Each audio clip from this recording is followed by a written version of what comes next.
Bonjour et bienvenue à tous. Nous vous présentons aujourd'hui Mansa Musa, l'homme le plus riche de tous les temps. Jeff Bezos, fondateur d'Amazon, est l'homme le plus riche au monde selon la liste des milliardaires de 2019 publiée par le magazine Forbes. Avec une fortune estimée à 131 milliards de dollars, soit 76 000 milliards de francs CFA, il est l'homme le plus riche de l'histoire moderne.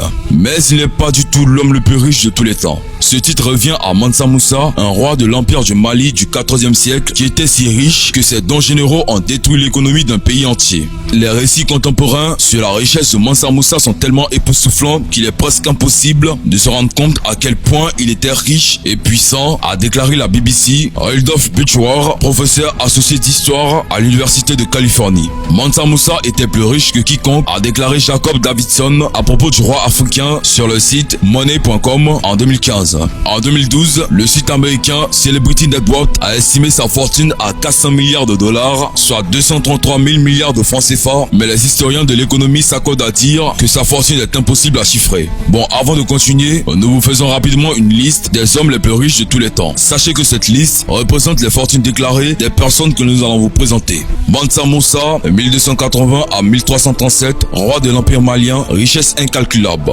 Auguste César, 63 ans avant Jésus-Christ, empereur romain, 3500 milliards d'euros.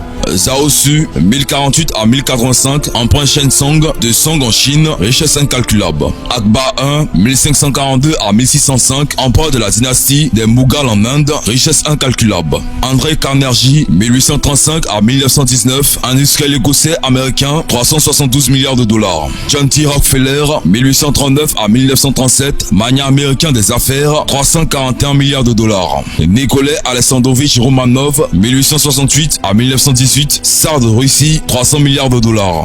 Mi Osman, 1886 à 1967, prince indien, 230 milliards de dollars. Guillaume le Conquérant, 1028 à 1087, 229,5 milliards de dollars. Muammar Kadhafi, 1942 à 2011, dirigeant de la Libye, 200 milliards de dollars. Le roi de l'or. Mansa Musa est né en 1980 dans une famille souveraine. Son frère, Mansa Aboubakr Bakari II, dirigea l'empire jusqu'en 1312, date à laquelle il abdiqua pour partir en expédition. Selon l'historien syrien du 14e siècle, Shibab al-Umari, Aboubakr est obsédé par l'océan Atlantique et ce qui l'entourait. Il se serait embarqué dans une expédition avec une flotte de 2000 navires et des milliers d'hommes, de femmes et d'esclaves. Ils sont partis pour ne jamais revenir. Certains, comme le défunt historien américain Ivan Van Sertima, pensent qu'ils ont atteint l'Amérique du Sud. Mais il n'y a aucune preuve de cela. En tout cas, Mansa Musa a hérité du royaume qu'il a laissé derrière lui. Sous son régime, le royaume du Mali s'est considérablement développé. Il a annexé 24 villes, dont Tombouctou. Le royaume s'étendait sur environ 3000 km de l'océan Atlantique jusqu'au Niger actuel, en passant par le Sénégal, la Mauritanie, le Mali, le Burkina Faso, le Niger, la Gambie, la Guinée-Bissau, la Guinée et la Côte d'Ivoire.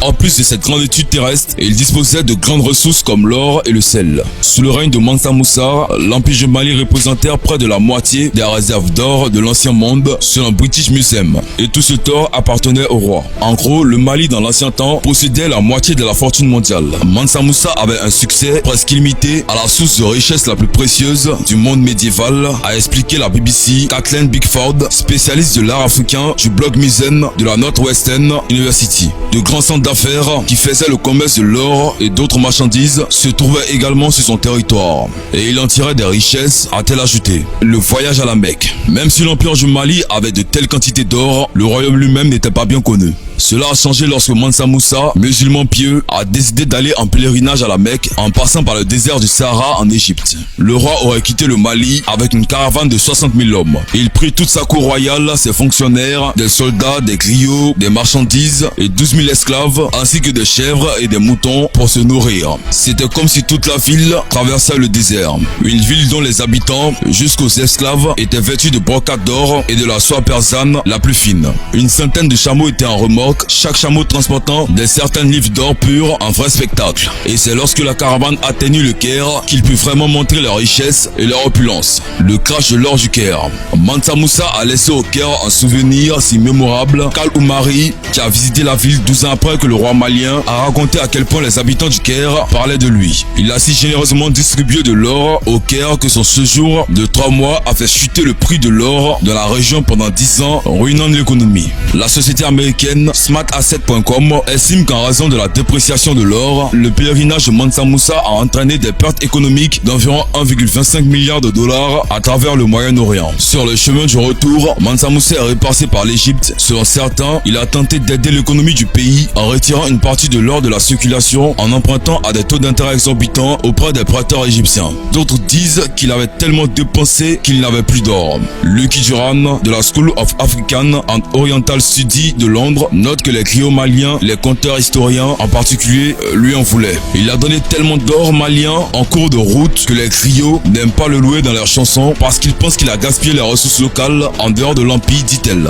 Un chantre de l'éducation. Et il ne fait aucun doute que Mansa Musa a dépensé ou gaspillé beaucoup d'or pendant son pèlerinage. Mais cette générosité excessive a aussi attiré l'attention du monde entier. Mansa Musa avait littéralement mis le Mali et lui-même sur une carte de l'Atlas catalane en 1375. Le destin d'un roi d'Afrique est assis sur un trône d'or au sommet de Tombouctou, tenant un morceau d'or à la main. Tombouctou est devenu un Eldorado africain et les gens venaient de près ou de loin pour y jeter un coup d'œil. Au 19e siècle, la ville avait encore un statut mythique de cité perdue de l'or au bout du monde, un lieu phare pour les chasseurs de trésors et les explorateurs européens. Et cela en grande partie grâce aux exploits de Mansa Musa 500 ans auparavant. Mansa Musa est revenu de la Mecque avec plusieurs savants musulmans, dont des descendants directs du prophète Mohammed, et un poète et architecte andalou du nom de Abou Ishaq Es-Saïli, qui est largement reconnu pour avoir construit la célèbre mosquée Tenguer-Eber. Le roi aurait payé au poète 200 kg d'or, soit 8,2 millions de dollars, 4,7 milliards de francs CFA en Somalie actuelle. En plus d'encourager les arts et l'architecture, il a également financé la littérature et construit des écoles, des bibliothèques et des mosquées.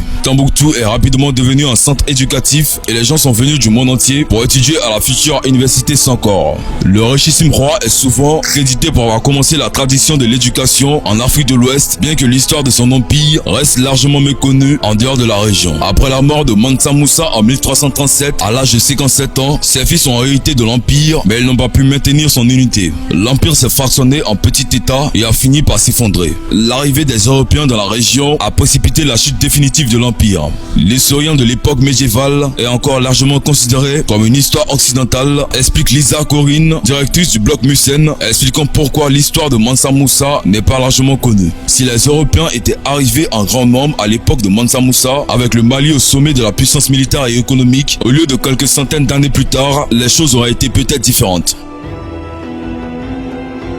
Voilà, c'est tout pour cette vidéo. Si vous avez aimé la vidéo, n'oubliez pas de la liker et de la partager avec vos amis. Et si vous aimez les contenus que nous faisons, abonnez-vous à la chaîne et activez la cloche de notification pour ne plus jamais rater une vidéo. Cependant, on se dit à bientôt pour une nouvelle vidéo.